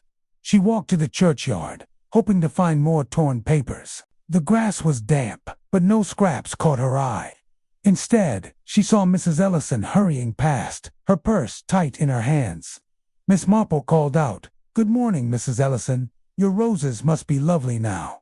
Mrs. Ellison stopped, her face stiff. "They're fine, Miss Marple. I've no time to chat." She rushed off, but Miss Marple saw her glance toward the manor, her eyes sharp dot at the shop. Mr. Pye was stacking bottles, his hands shaky.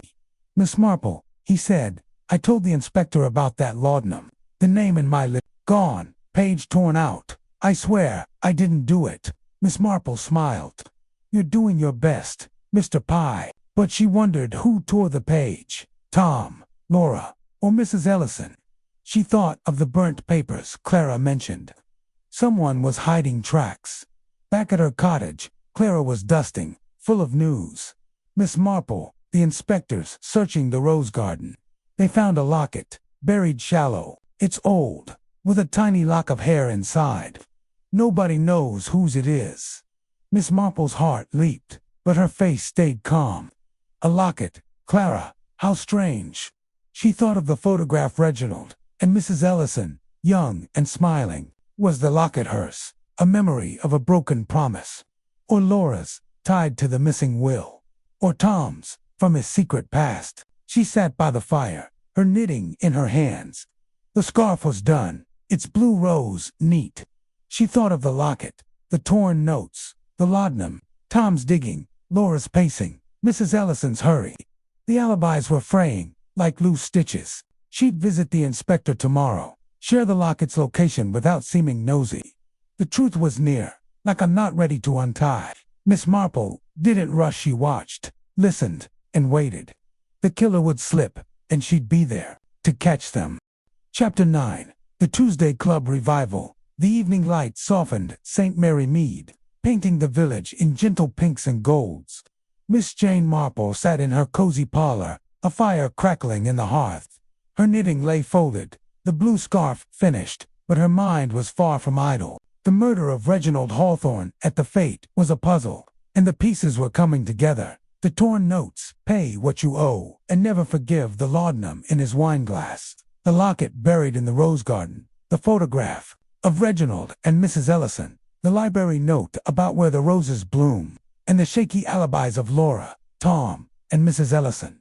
Tonight, she'd host a small gathering, like her old Tuesday night club, to listen and watch. People talked freely over tea, and lies slipped out like loose stitches. She'd invited a few villagers, Mrs. Bantry, the vicar, Miss Hartnell, and Clara, her maid, to share stories about the fete. She didn't call it detective work. She called it a chat. But Miss Marple knew chats could unravel secrets. She thought of a long-ago club meeting, when a casual remark had solved the theft. Tonight, she hoped for the same dot. Clara bustled in, setting out teacups and a plate of scones. "Miss Marple, the village is still talking about that locket they found in the rose garden. Nobody knows whose it is, but the inspector's sure it's a clue." Miss Marple smiled, her eyes crinkling. "It's curious. Clara, did you hear anything else?" Clara's cheeks pinked. "Well, Miss Hartnell says Laura was asking about her uncle's will again, all nervous-like, and Tom's been avoiding the manor, staying at his cottage. Mrs. Ellison was at the post office, mailing another note, but she hid it when I walked in." Miss Marple nodded, tucking that away. "Another note, hidden. like the torn ones in her pocket, or the one in the library. She thought of Laura's jumpy hands, Tom's digging, Mrs. Ellison's calm face. One of them was weaving a web of lies, but which one? The doorbell chimed, and Mrs. Bantry swept in, her hat slightly askew. "Jane, you clever thing. A tea party to solve a murder. I'm ready to talk." The vicar arrived next, his face kind but tired, followed by Miss Hart, her eyes sharp with gossip. They settled around the parlor, the fire casting warm shadows. Miss Marple poured tea, her movements slow and gentle. "It's been a sad week," she said softly. "I thought we might share what we saw at the fete. It helps to talk, don't you think?" The vicar nodded. "A good idea, Miss Marple. I was near the terrace when poor Mr. Hawthorne fell. I saw Laura by the lemonade stand, looking upset. She said she'd been there all day." That double quotes. Mrs. Bantry snorted. "All day? That's not true.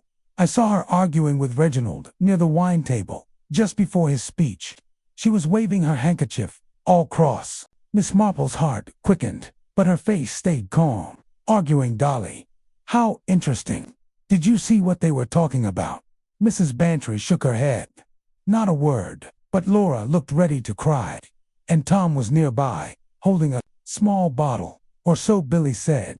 He claimed he was in the rose garden, trimming bushes. Miss Hartnell leaned forward, her teacup clinking. "Trimming bushes? Nonsense. I saw Tom by the terrace, not the garden, right before the scream. He was fidgeting, like he was hiding something. And Mrs. Ellison was there too, dropping her shawl and picking it up quickly when she saw me." Miss Marple sipped her tea, her mind weaving. Laura's alibi was fraying. She wasn't at the lemonade stand all day. Tom's story didn't hold. He was near the terrace, not the roses.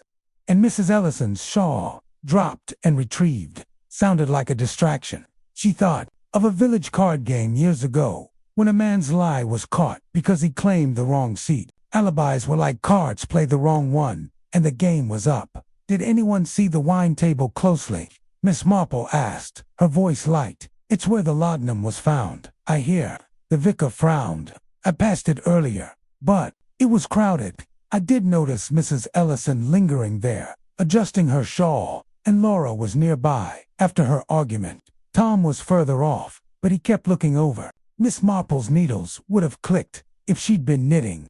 3 suspects, all near the wine table, all with broken alibis." She thought of the locket in the rose garden, the photograph of Reginald and Mrs. Ellison, the torn notes. Was the locket a clue to a past betrayal? Was Laura after the will? Was Tom hiding a secret in that sack? Mrs. Bantry set her cup down. "Jane, you're too quiet. You're thinking something, aren't you?" Miss Marple smiled faintly. "Only that people's stories don't always match, Dolly. It's like knitting pull. One thread, and the whole thing unravels." Miss Hartnell gasped. "You think someone's lying? Oh, who do you suspect?" "I don't suspect," Miss Marple said. "I just listened." But she was listening hard. Laura's argument, Tom's bottle, Mrs. Ellison's charlotte was a loose thread. She remembered the library note, where the roses bloom, and the buried locket. The rose garden was key, she was sure, as the guests sipped tea. Clara popped in with more scones. "Miss Marple, I forgot to tell you the inspector found a scrap of paper in the manners hall, near the library. It had the same handwriting as those torn notes you found." Miss Marple's eyes brightened. "Did it, Clara? What did it say?"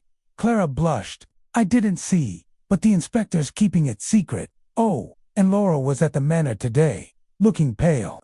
She said she lost something at the fete." Miss Marple nodded, her mind racing. Another note, same handwriting. Laura losing something, her handkerchief, or the locket. She thought of a village girl who'd lost a ribbon, only to find it hid a stolen key. Lost things were often clues. The vicar cleared his throat. "I heard something odd myself. Mrs. Ellison asked me about old letters in the manor, from years ago. She seemed worried, like they might cause trouble." Mrs. Bantry's eyes widened. "Letters? Jane, this is getting juicy. Do you think they're like those torn notes?" Miss Marple didn't answer, but her mind clicked. Letters. Notes, a locket, a photograph, all tied to a past, perhaps with Mrs. Ellison and Reginald. She thought of a long-ago scandal in St. Mary, Mead, when letters revealed a hidden love. Was this the same? As the guests left, Miss Marple walked them to the door, her smile warm. "Thank you for coming," she said. "It's good to share our thoughts." Mrs. Bantry hugged her. "You're a sly one, Jane. You've got that look you're close to solving this, aren't you?" Miss Marple chuckled. "I'm just an old lady who likes tea, Dolly, alone." She sat by the fire, her knitting bag at her side. The Tuesday Club had worked its magic. Laura's alibi was broken. She'd argued with Reginald, not stayed at the lemonade stand. Tom was near the terrace, not the roses, with a bottle in hand. Mrs. Ellison's shawl-dropping seemed planned, and her questions about letters were suspicious. The new note, the locket, the laudanum, they pointed to a motive, maybe a betrayal from years ago. She thought of the rose garden, the loose soil, the buried locket. Tomorrow, she'd ask Constable Reed to check it again, maybe mention the new note. She'd also visit Mrs. Bantry, hear more about Laura's will hunting. The truth was near, like a knot ready to untie. Miss Marple didn't chase answers. She let them come, like moths to a flame. The killer was close, and they were slipping. She'd be ready when they did. Chapter 10. The trap is set. The morning sun peeked through the lace curtains of Miss Jane Marple's cottage, casting soft patterns on the parlor floor. She sat by the fire, her knitting bag at her side, though her hands were still. The murder of Reginald Hawthorne was a puzzle, and the pieces were nearly in place. The torn notes, "Pay what you owe, and never forgive," the laudanum in his wineglass, the locket buried in the rose garden, the photograph of Reginald and Mrs. Ellison, the library note about where the roses bloom, and the broken alibis of Laura, Tom, and Mrs. Ellison. Miss Marple was certain now she knew who the killer was.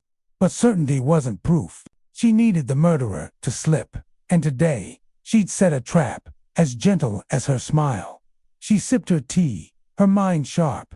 The Tuesday Club had shown her the truth. Laura's lie about the lemonade stand, Tom's presence by the terrace, Mrs. Ellison's dropped shawl and talk of debts repaid, the locket, with its lock of hair, tied to the photograph and the rose garden note. The laudanum, slipped into a single glass, pointed to someone close to Reginald. Miss Marple thought of a village trick years ago, when a rumor about a witness made a thief confess. People panicked when they thought they were caught, and she'd use that now. She called Clara, her maid, who was dusting the mantel. "Clara, dear," she said, her voice soft, "I need you to do something for me.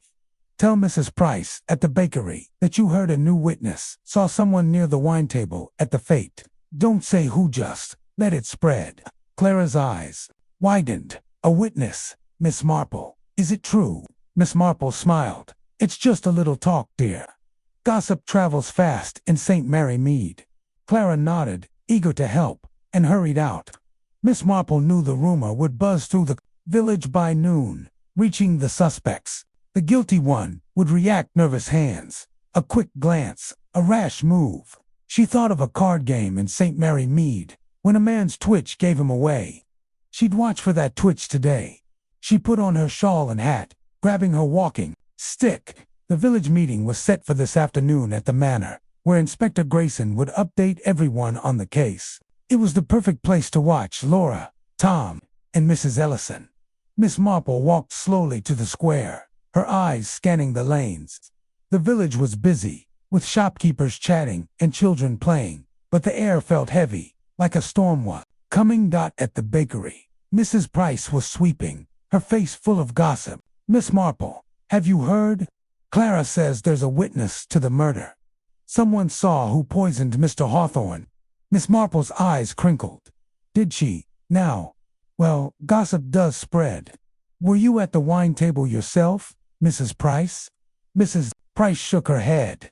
"No, I was at my stall, but I saw Laura arguing with her uncle nearby, waving her handkerchief. Tom was by the terrace, holding something small, and Mrs. Ellison was there, dropping her shawl, looking odd." Miss Marple nodded, her mind clicking. The rumor was working. Mrs. Price was already repeating it. She thanked her and moved on, passing the chemist's shop. Mr. Pye was outside, his hands shaky. "Miss Marple," he said, "I heard about a witness. I swear I didn't sell that laudanum to anyone suspicious." "Don't worry, Mr. Pye," she said kindly. "Stories get around." But she noted his nerves. Was he scared for himself or someone else? The torn ledger page still nagged at her. She reached the manor just as villagers gathered on the lawn. The rose garden was cordoned off, police tape fluttering. Constable Reed waved her over. "Miss Marple, the inspector's inside, but he's in a mood.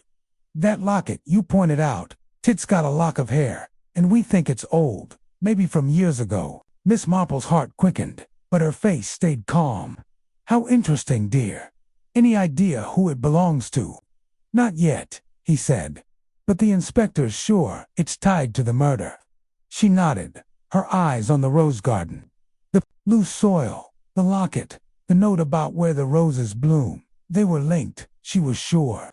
She thought of the photograph, Reginald and Mrs. Ellison in a garden, smiling. Was the locket a memory of that time, buried to hide a motive? Inside the manor hall, villagers filled the chairs, their voices low. Inspector Grayson stood at the front, his notebook open. Laura sat near the back, her handkerchief twisted tight. Tom leaned against a wall, his cap low, his hands fidgeting. Mrs. Ellison was by a window, her face calm but her eyes darting. Miss Marple took a seat, her knitting bag at her side, and watched. Grayson cleared his throat. "We're making progress," he said, his voice gruff. "The poison was laudanum, in Mr. Hawthorne's glass only. We've found a locket in the rose garden, and some torn notes. And now, there's talk of a witness who saw someone near the wine table. If you know anything, speak now." The room buzzed, villagers whispering. Miss Marple's eyes moved from Laura to Tom to Mrs. Ellison. Laura's face paled, her hand shaking as she clutched her handkerchief. Tom's fingers stopped fidgeting, his body stiff, like he was holding his breath.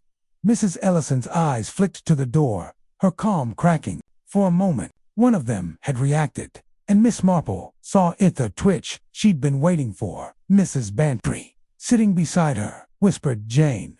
"Look at Laura. She's a wreck." And Tom's frozen.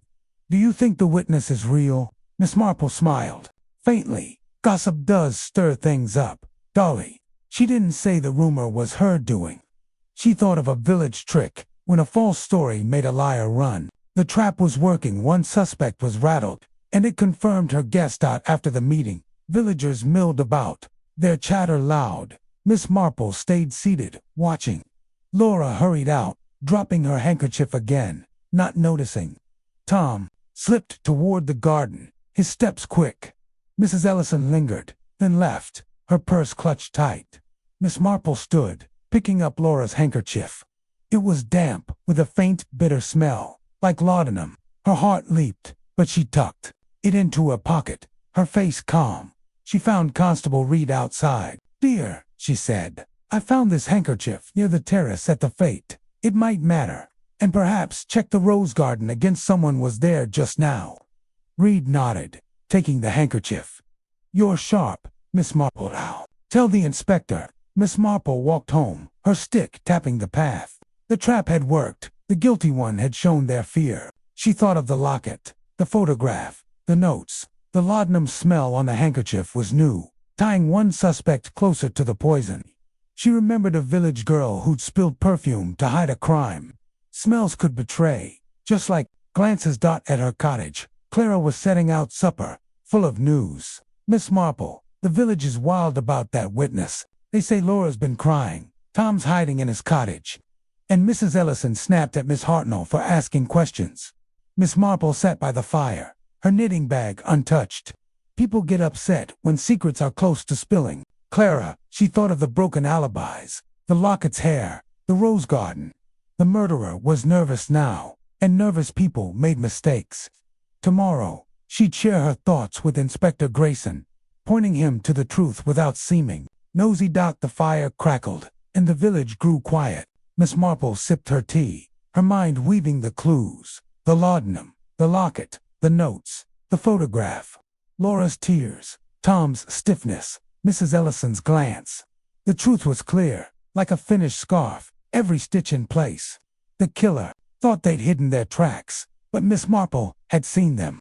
She'd wait for the final gathering, where the truth would bloom, like roses in a garden. Chapter 11. Uncovering the Truth. The grand hall of Hawthorne Manor was lit with soft lamplight, casting shadows on the polished wood. Villagers filled the chairs, their whispers like a breeze through St. Mary Mead. Miss Jane Marple sat near the front, her shawl neat, her knitting bag at her side.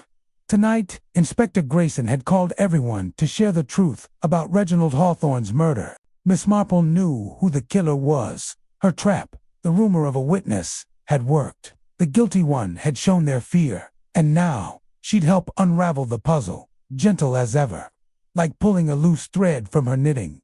The clues had woven together. The torn note saying, "Pay what you owe and never forgive." The laudanum in Reginald's wineglass. The locket buried in the rose garden. The photograph of Reginald and Mrs. Ellison. The library note about where the roses bloom. The handkerchief with a bitter smell, and the broken alibis of Laura, Tom, and Mrs. Ellison. Miss Marple had watched, listened, and waited, and tonight, the truth would bloom. Inspector Grayson stood at the front, his face stern. "We solved the case," he said, his voice loud. "Thanks to Miss Marple's sharp eyes, we've pieced it together," she explained, since she saw what we missed.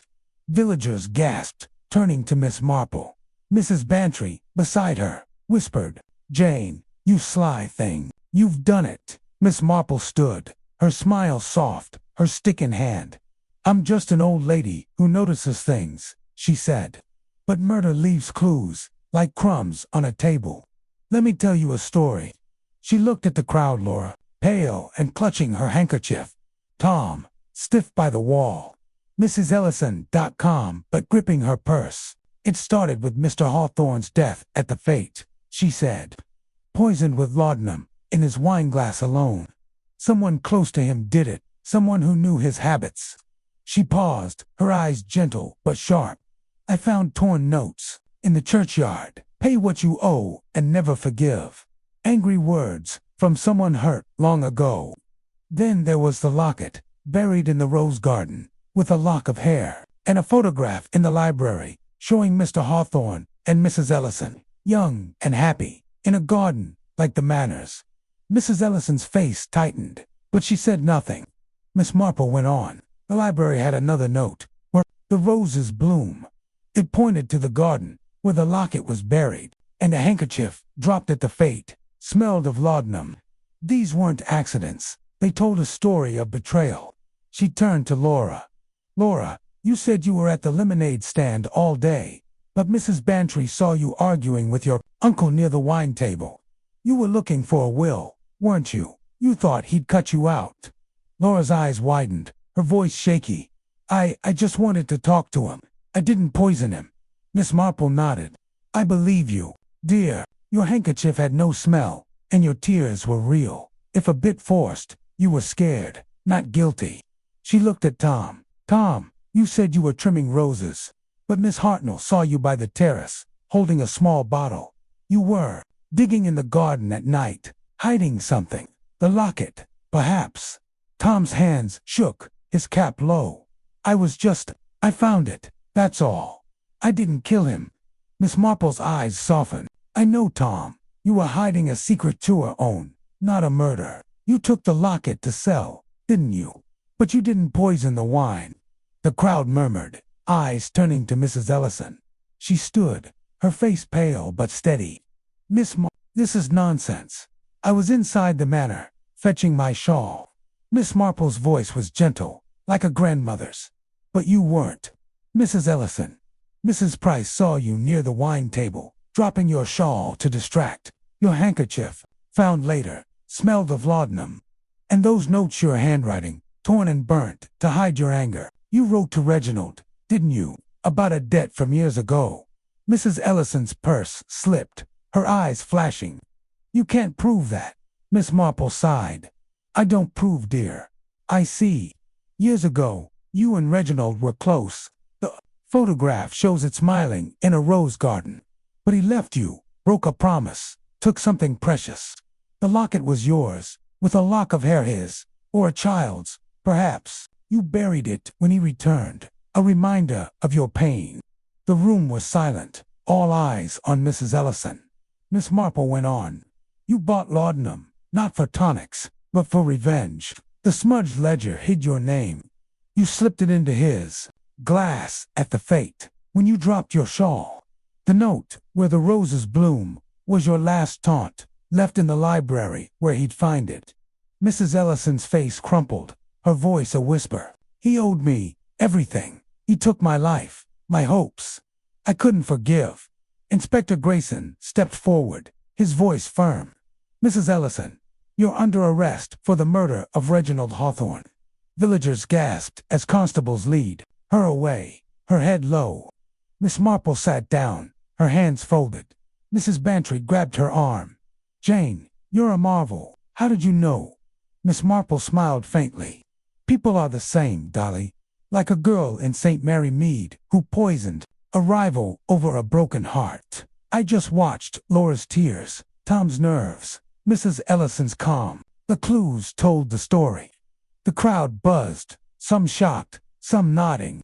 The vicar said, Miss Marple, you've saved us from a killer. She shook her head. I only listened, sir. The truth always comes out. As villagers left, Laura approached, her eyes wet. Thank you, Miss Marple. I thought they'd blame me. You're a good girl, Laura, Miss Marple said. Be kinder to yourself. Tom lingered, his cap in hand, but said nothing. His face relieved on Miss Marple, walked home with Mrs. Bantry, the night cool and clear. The manor's shadow faded behind them, and St. Mary Mead felt lighter. Jane, Mrs. Bantry said, you're too modest. You solved it with tea and knitting. Miss Marple chuckled, and a bit of gossip. Dolly. At her cottage, Clara was waiting, eyes wide. Miss Marple, you caught her. Mrs. Ellison, a murderer. How did you do it? Miss Marple sat by the fire, her knitting bag untouched. I watched. Clara, the notes, the locket, the handkerchief. They spoke of a broken heart. Mrs. Ellison couldn't hide it. Not from me. Clara poured tea, her voice awed. You're amazing, ma'am. Miss Marple smiled, sipping her tea. The puzzle was solved. The clues tied together. The laudanum in the glass. The locket in the garden.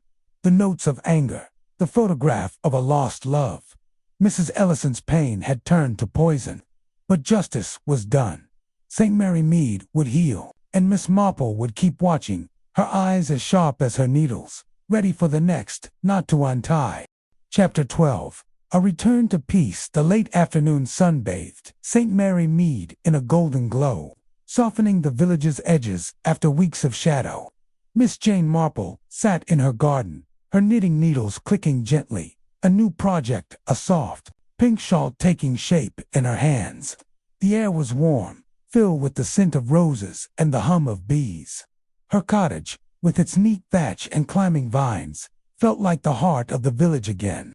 The murder of Reginald Hawthorne was solved. Mrs. Ellison was in custody, and peace was settling over St. Mary Mead like a well-worn quilt. Miss Marple smiled, her eyes sharp but kind, reflecting on how even the darkest secrets couldn't hide from a quiet observer. Clara, her maid, was humming inside, setting out tea things for Mrs. Bantry's visit. The village had buzzed since the dramatic gathering at Hawthorne Manor, where Miss Marple had unraveled the clues. The torn notes, pay what you owe, and never forgive the laudanum in Reginald's wineglass. The locket buried in the rose garden, the photograph of Reginald and Mrs. Ellison, the library note about where the roses bloom, and the handkerchief with its bitter smell. Mrs. Ellison's motive, a broken heart from a decades-old betrayal, led to poison. But Miss Marple's gentle trap, the rumor of a witness, had caught her. Now, the village could heal. Clara poked her head out. Miss Marple, Mrs. Bantry's coming up the lane, and the vicar says the fate's been rescheduled for next week. Everyone's so relieved. Miss Marple nodded, her needle steady. That's good news, Clara. A fate will lift spirits. She thought of the last one, where laughter had turned to screams. This time, it would be different. She remembered a village fair years ago, after a theft was solved. When joy returned like spring after winter, St. Mary Mead was strong. She knew. Mrs. Bantry burst through the gate, her hat slightly crooked, her face bright. "Jane, you absolute marvel!" she exclaimed, plopping onto a garden chair. "You solved a murder, and now the village is planning a new fate. You're a hero, though you'll never admit it." Miss Marple chuckled, setting her knitting down. "I'm no hero, Dolly. I just noticed things. Would you like tea?" Clara brought out a tray with cups, a pot, and fresh scones. Mrs. Bantry grabbed a scone, her eyes sparkling. "Jane, tell me how you did it. Every detail." "I'm still shocked it was Mrs. Ellison." Miss Marple poured tea, her movements slow and gentle. "It was the clues, Dolly. They told a story, like stitches in a pattern. The torn notes showed anger from someone hurt long ago. The locket, with its lock of hair, was buried in the rose garden, tied to the photograph of Reginald and Mrs. Ellison, young and in love. The library note, where the roses bloom, pointed me there. And the handkerchief, with its laudanum smell, was hers, dropped to distract while she poisoned the wine." Mrs. Bantry's mouth fell open. "But how did you know it was her, not Laura or Tom?" Miss Marple sipped her tea, her eyes crinkling. "Laura was nervous, but her tears were real. She wanted the will, not murder. Tom was hiding a secret, maybe stealing the locket to sell. But he wasn't cruel." Mrs. Ellison's calm was different, too steady, like a mask. Her words at the memorial, "debts repaid," and her burnt papers showed a grudge. "When I spread the rumor about a witness, she panicked. Just a flicker, but enough." Mrs. Bantry shook her head, amazed. "You're uncanny, Jane.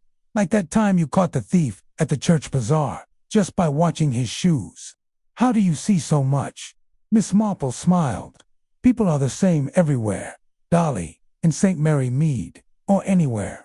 They hide their hearts, but their eyes, their hands, their words, they tell the truth. Mrs. Ellison loved Reginald once, but he broke her heart, left her with nothing. When he came back, rich and proud, it was too much. She used laudanum, slipped it into his glass, and buried the locket to bury her pain." Clara, listening from the door, gasped. "Miss Marple, that's so sad. She must have been so hurt." Miss Marple nodded. "Hurt can turn to hate, Clara, but hate doesn't win. The truth does." Mrs. Bantry leaned forward. "What about Laura and Tom? Are they all right?" Miss Marple's needles clicked again. "Laura's free of suspicion, though she's still searching for that will. She'll find her way. Tom's keeping to himself, but he's no killer. The locket wasn't his crime, just a mistake. They'll both heal, like the village." The garden gate creaked, and the vicar appeared, his face kind. "Miss Marple, Mrs. Bantry, good day. I came to thank you, Miss Marple. The village feels safe again, thanks to you." Miss Marple shook her head, her smile soft. "I only listened, sir. The clues did the talking." The vicar chuckled. "You're too modest. We're planning the new fate, and we'd love you to open it. A hero's honor." Miss Marple laughed, a rare sound. "I'm no hero, but I'll cut the ribbon, if you insist." As the vicar left, Mrs. Bantry grabbed another scone. "Jane, you deserve a medal. What's next? Another murder to solve?" Miss Marple's eyes twinkled. "I hope not, Dolly. I'd rather knit and watch the roses grow." They sat in the garden, sipping tea as the sun dipped low. The village hummed, laughing, a cart rattling, a blackbird singing. St. Mary Mead was itself again, its secrets laid bare, its heart mended. Miss Marple thought of the clues and notes, the locket, the handkerchief, the photograph. They'd told a story of love turned to poison, but now the story was done. Clara cleared the tea things, still chattering. "Miss Marple, will you tell me if you solve another mystery? I want to learn how you do it." Miss Marple smiled, her needles moving steadily. "It's just watching, Clara. People show their true selves, if you're patient. Like knitting, you see the pattern when you finish." As Mrs. Bantry left, waving cheerfully, Miss Marple stayed in her garden, the pink shawl growing in her hands. The fate would come, with laughter and scones, and St. Mary Mead would shine. She thought of Mrs. Ellison, now facing justice, and felt a pang of sadness. Hate had cost her everything, but the village would go on. Miss Marple's eyes, sharp as ever, scanned the roses, the lane, the sky. She'd keep watching, always ready for the next loose thread, though she hoped it wouldn't come soon. The stars began to peek out, and the village settled into night. Miss Marple went inside, her knitting tucked away. The fire glowed, warm and steady, like her heart. St. Mary Mead was at peace, and so was she.